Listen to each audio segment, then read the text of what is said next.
As far as making habits easy, there are a variety of things you can do, but the simplest one is just to scale your habits down to something that is very easy to do. And I like to recommend the 2-minute rule, which basically says you take whatever habit you're trying to build and you scale it down to something that takes 2 minutes or less to do. So do yoga 4 days a week becomes take out my yoga mat, or read 30 books a year becomes read 1 page.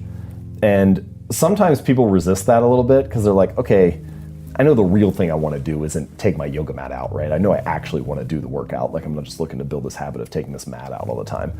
So if it's a mental trick and I know it's a trick, like, why would I fall for it?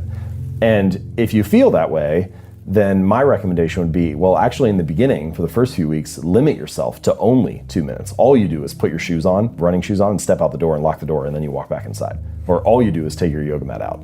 It sounds funny, but like, for example, so I had a reader who, he ended up doing this. He lost a lot of weight, lost over 100 pounds. And for the first 6 weeks, he only went to the gym for like 5 minutes and then he would leave. So he'd get in the car, drive to the gym, get out, do half an exercise, get back in the car, drive home. And it sounds ridiculous, right? You're like, okay, clearly this is not gonna be the thing that gets this guy in shape. But when you step back for a second, you realize he was becoming the type of person that went to the gym 4 days a week. He was mastering the art of showing up.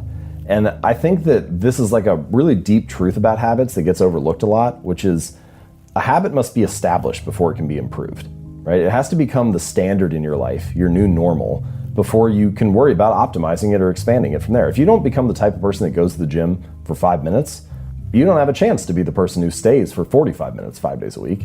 So I think so often we're so focused on finding the perfect diet plan or the ideal workout program. We're so focused on optimizing that we don't give ourselves permission to show up in a small way.